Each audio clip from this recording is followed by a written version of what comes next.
వర్షాలు కురిపించాలంటూ అన్నదాతలు వరుణుడి కోసం తపస్సు చేస్తున్నారు. వరుణుడిని ప్రసన్నం చేసుకునేందుకు తమ వంతుగా ప్రయత్నాలు చేస్తున్నారు. తాజాగా వర్షాలు సమృద్ధిగా కురవాలంటూ జగిత్యాల కుర్మ సంఘం ఆధ్వర్యంలో పోచమ్మ తల్లి ఆలయంలో ప్రత్యేక పూజలు నిర్వహించారు. అనంతరం రోకలికి 2 కప్పలను కట్టి ప్రత్యేక పూజలు నిర్వహించి డప్పు చప్పుల మధ్య ఇంటింటా తిరుగుతూ కప్పతల్లి రావటంతో మహిళలు కప్పతల్లికి పసుపు నీరు పోసి వర్షాలు కురవాలని, పాడి పంటలతో ప్రజలంతా సుఖ సంతోషాలతో ఉండాలని కోరుతూ ఆ భగవంతుని మొక్కుకున్నారు. ఈ సందర్భంగా వారు మాట్లాడుతూ కప్పతల్లి ఆట అనేది వర్షాలు ఆలస్యమైనప్పుడు లేదా కరువు పరిస్థితులు ఏర్పడినప్పుడు వరుణ దేవుడిని ప్రసన్నం చేసుకోవటానికి గ్రామీణ ప్రాంతాల్లో ఆడే సాంప్రదాయ ఆట మరియు పూజ కార్యక్రమం చేస్తుంటారు. తరతరాలుగా వస్తున్న ఈ ఆచారంలో భాగంగానే జగిత్యాలలో గురువారం పూజలు నిర్వహించి కప్పతల్లి ఆటలు నిర్వహించడం జరిగిందని వారు తెలిపారు.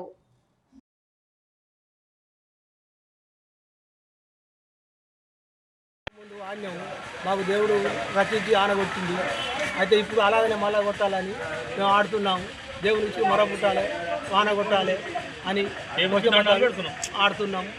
లోకం లెక్క అయితే అందరితో తిరిగి అందరం ఆనగొట్టాలి, మనకు అందరం మంచిగా ఉండాలి, పంటలు పండాలి అని ఆడుతున్నాము. ఇంతకుముందు కొట్టింది, ఇప్పుడు కొట్టాలి అని ఆడుతున్నాము. గతంలో మేము ఇంతకుముందు ఆడినాము. మాకు దేవుడు రచించి ఆనగొట్టింది. అయితే ఇప్పుడు అలాగనే మళ్ళా కొట్టాలని మేము ఆడుతున్నాము.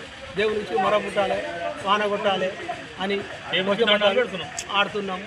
లోకం లెక్క అయితే అందరితో తిరిగి అందరం ఆనగొట్టాలి, మనకు అందరం మంచిగా ఉండాలి, పంటలు పండాలి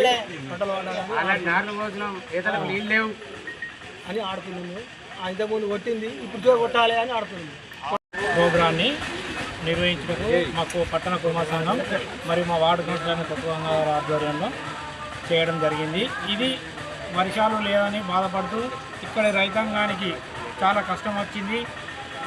ఎరండ్లు, మొక్కలు, వ్యవసాయం ఆధారపడినట్టు అందరికీ చాలా కష్టకాలంగా ఉంది. కాబట్టి ఈ కార్యక్రమాన్ని, కప్పతల్లి కార్యక్రమాన్ని మీద నీళ్ళు పోసుకుంటూ చేస్తే దేవుని కరుణించి వర్షం పడతాయని, మన పోచమ్మ తల్లి దయ వలన వర్షాలు చాలా పడాలని మా కుర్మ సంఘం మరియు హనుమంతుడి దయ వలన అందరూ కోరుకుంటూ